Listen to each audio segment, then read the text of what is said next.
আমাদের আশেপাশে এখন খুব অস্থির একটা সময় পার করছি, সবাই সবাইকে বিপদে ফেলছি।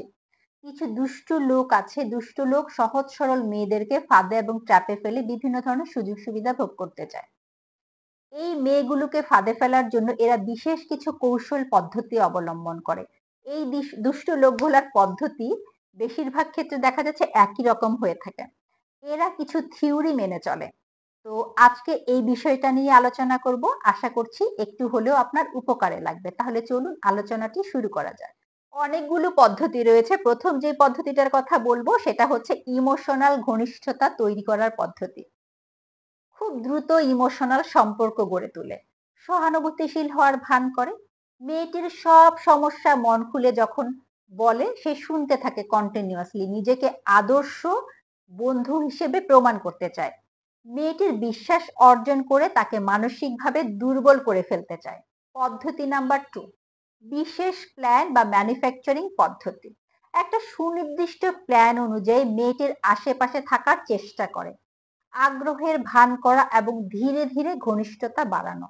যেমন মেয়েটি যেই কোর্সে ভর্তি হবে সেও একই কোর্সে ভর্তি হয়ে যাবে, কোনো সাধারণ কথাবার্তাতে ব্যক্তিগত কথাবার্তায় চলে যাবে, ফোন নাম্বারটা আদান প্রদান করে ফেলবে।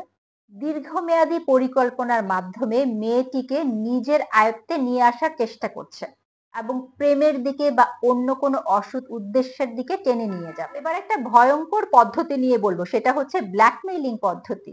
সম্পর্ক গভীর হওয়ার পর ব্যক্তিগত তথ্য, ছবি, অন্তরঙ্গ ভিডিও সংগ্রহ করতে থাকবে।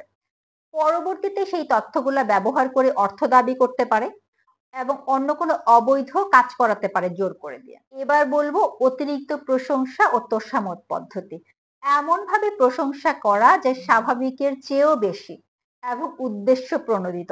দুষ্ট লোকের কাজই তো হচ্ছে উদ্দেশ্য প্রণোদিত ভাবেই তো আপনার পিছনে লেগেছে। যেমন কিভাবে বলতে পারে, আমি বুঝিয়ে বলছি। আপনাকে দেখলে মনে হয় না আপনি 2 বাচ্চার মা, বা আপনার কণ্ঠস্বর খুব সুন্দর। বিবাহিত নারীদের ক্ষেত্রে এই কৌশল ব্যবহার করে পরকীয়ার ফাঁদে ফেলার চেষ্টা করা হয়। মেয়েটিকে বিশেষভাবে গুরুত্বপূর্ণ মনে করিয়ে তার দুর্বলতার সুযোগ নেয়াই হচ্ছে এই দুষ্ট লোকটার কাজ। এবার আরো একটা পদ্ধতি নিয়ে বলবো, সেটা হচ্ছে নট অ্যাভেইলেবল পদ্ধতি। কখনো খুব কাছে আসা, আবার কখনো হঠাৎ গুরুত্ব কমিয়ে দেয়া বা ব্যস্ততার অজুহাত দেখিয়ে দূরত্ব তৈরি করা। এইটাও কিন্তু একটা প্ল্যানিং করেই করছে। মেয়েটির মনে প্রশ্ন ও অস্থিরতা তৈরি করার জন্য এমন করছে, তাকে আরো বেশি আগ্রহী করে তোলার জন্য এরকম করছে ব্যাপারটা। এখন কিছু কথা আপনারা একটু মন দিয়ে শুনে বুঝার চেষ্টা করেন। প্রতারণা থেকে নিজেকে সুরক্ষিত রাখার উপায়টা কি একটু জেনে নেন। বিশ্বাস অর্জনে সময় দিন, কাউকে হুটহাট রাতারাতি বিশ্বাস করতে যাবেন না, কাউকে দ্রুত বিশ্বাস করা যাবেই না, কোনোভাবেই না। সম্পর্কের প্রাথমিক পর্যায়ে বেশি ইমোশনাল হবেন না, আবেগপ্রবণ হবেন না, সম্পর্কটাতে সময় দেন।